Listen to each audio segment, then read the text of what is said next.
ایرو املیسر پرتوکن بکردی بخابتن. ملیسته که آمده کربو لیسته پرتوکن بکردی ین کو 2020 ده درکتنه. اموی لیسته پیشکشی وبکن. جوی لیسته امهن آگاهیان پیشکشی وبکن. در سال 2020 ده 274 پرتوکن بکردی درکتنه. کرمانچی و زازاکی. و ین کو لباکور و لترکیه درکتنه. لگوری 2019 هنگی زیاده بون چه بوده؟ در سال 2019 ده 252 پرتوک درکته بون. 2020 ده 274 پرتوک درکتن. 25 وشانخانه پرتوک درخستنه. جنابوان وشانخانه جه 41 پرتوک درخستنه و بویا یکمین. پاشه لیسته 35 پرتوک دورجی آوستاته 30 پرتوکان. دناف همون نویسکارین که پرتوک درخستنه ده هری زیده Hilmi Akyol Kedda'ya yazda pürtük derxistine. Hilmi Akyol ku FC Çilsare Liser Folklore Kare Kodike sal be sal wan peşkeştike. İsal tam yazda pürtük peşkeş kirine. Dura bikedeki mühim Mehmet Öncü'ti. Mehmet Öncü penç pürtük çapkirine. Jvan pencan çarje gotinin peşyanın ku çar cilden mezince derxisti bu.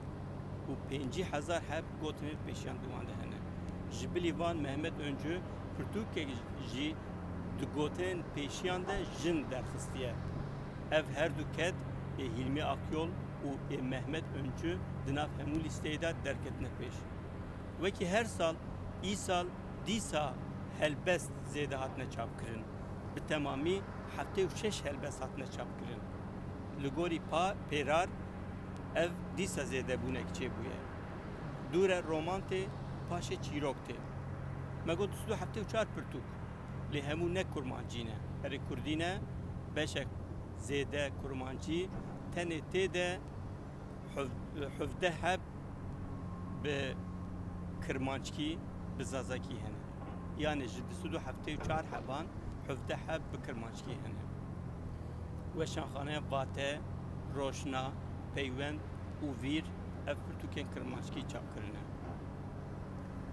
جبلی وان پرتوکن سر زمان هنه هلبت فرهنگ هنه لیکولین هنه و وکیدن نرخاندن هنه گوتار هنه و هنجی یه میرانینان. اره 274 پرتوک. اما جار جانان وسا آگاهین گرینگ به ویدیوین کچوک بدن و. ام ایرو استانبول وی پیشکش دکن. ایرو تاف هیا لزوستانه. Belki İstanbul'un nel bende van ağahin Portukanı. Eri evli bende baranene, li bende berfene, li belki ev ağahici bir kerivan vere, hatta cerekdin hatırlayın.